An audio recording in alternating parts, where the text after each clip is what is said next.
Encounter केलं नेमका काय प्रकार आहे?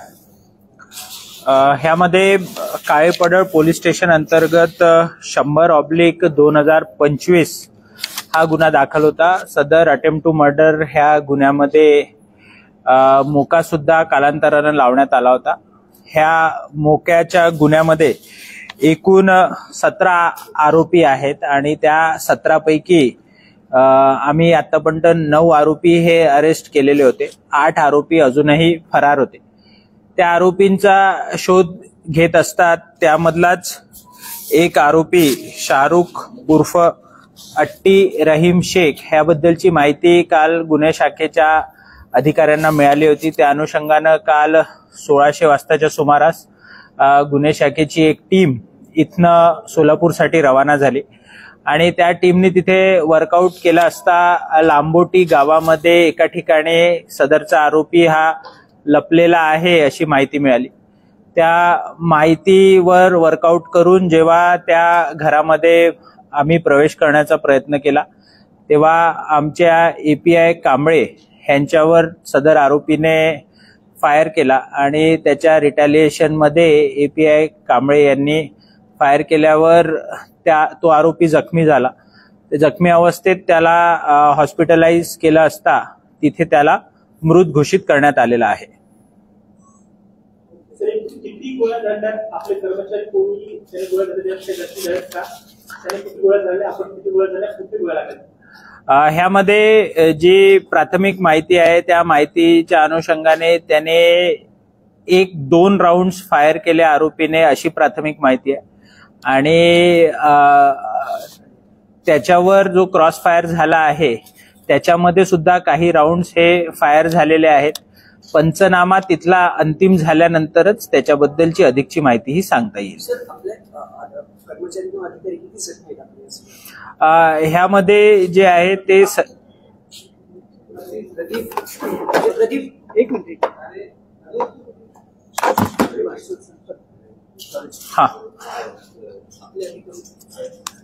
ह्यामध्ये जे आहे तिथे आमचे जे अधिकारी आहेत ते सुद्धा हॉस्पिटलला गेलेले आहेत आणि ते कोणीही गंभीर अशा स्वरूपाचे जखमी नाही आहेत।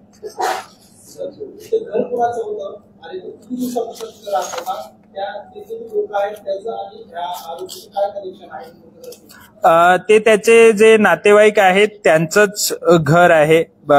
त्या अनुषंगाने एक आम्ही अटेम्प्ट टू मर्डरचा गुन्हा हा नोंदवलेला आहे। त्यामध्ये हा मयत आरोपी शाहरुख आणि त्याची पत्नी ह्या दोघांवर हा गुन्हा नोंदवण्यात आलाय आणि आमच्या माहितीप्रमाणे तो 15 दिवस ते 1 महिन्याच्या दरम्यान पासून तो त्या गावामध्ये राहतोय। सर फक्त 2 राऊंड त्यांनी फायर केलं, आपल्याकडनं पहिली राऊंड जी फायर झाली त्याच्या मांडीवर लागली, आपण किती राऊंड फायर केले? मी तेच सांगतोय की त्याच्यानंतर पण 1-2 राऊंड्स फायर झालेले आहेत पण एक्झॅक्ट जे आहे त्याचा पंचनामा सुरू आहे म्हणून मी त्याच्यावर अधिकचं भाष्य करणार नाही। पण त्यांनी केलेले राऊंड त्यांनी जवळपास 2 राऊंड्स हे फायर केलेले आहे। त्यामध्ये त्याच्या खोलीमध्ये शाहरुखची पत्नी आणि 3 लहान मुले त्याच्या नातेवाईकांचीही तिथे त्या खोलीमध्ये होती अशी प्राथमिक माहिती आहे।